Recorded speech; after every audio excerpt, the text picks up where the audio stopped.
So these are government agencies like the CIA, which officially has as a purpose to defend the American citizens and maybe the citizens of the world. So it might seem that they are somehow abusing their power, turning it against the interests of their own people. You know, that's quite correct. I was always thinking when I was younger that police and the military are for the people. Now I know that part of them, not all, part of them are still for the people, helping people, defending their country.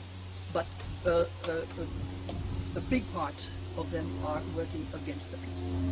And they are doing it with field experimentations because they have new weapons of mass destructions, which have been going on for over 30 years officially, because in 1975, already at the UN, the Russian delegation, it was Andrei Gromyko, who was at that time the foreign minister, asked that these new weapons of mass destruction, which are horrible, you cannot detect them, you cannot see them, radio waves, microwaves, lasers, etc., they destroy our brain, our health, our environment, etc.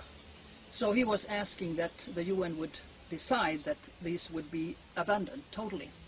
He got good response from many, but the US was opposing, claiming that since 1948 there have been no new weapons of mass destruction, so the question is out of the question.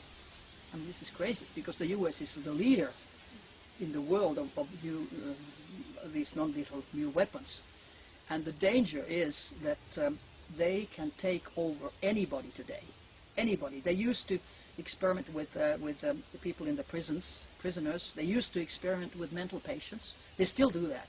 So that is without their consent? Absolutely without their consent. It's criminal. It's totally, totally criminal. And now they take anybody, just anybody, but especially single women, because they don't have protection of the family. You know, if a single woman vanishes, so it takes some time before somebody finds out.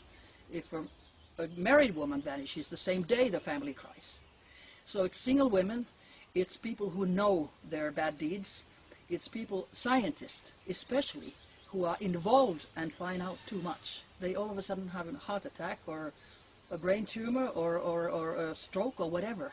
Or they're driven over by a car, or they even go down in a flight accident with hundreds of other people. So they have their methods to make people disappear or die, those who maybe know too much or are want to protest because they don't like what they are experiencing? Yeah, they have such power that, like FBI's former director Hoover said, it's so horrible you cannot believe it.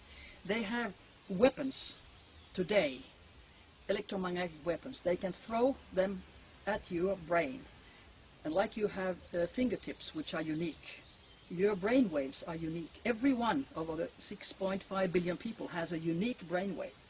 They can take that into supercomputers, and at the moment the supercomputers are 180 trillion flops in a second. 180 trillion in a second. Our brain is only 5,000 bits a second, so we have no match to the supercomputers. But since this has been published, and usually the information that is published is 50 years old, so what the real figure is, I have no idea. Because I found out from this non-lethal weapons conference from the American representative, he said that already in 1801 the first mind control device was created. Can you imagine?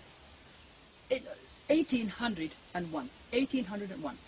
And I know that in Ohio, the doctor was already doing 1874 unethical research, putting electrodes into the brain of a patient, a female patient who died.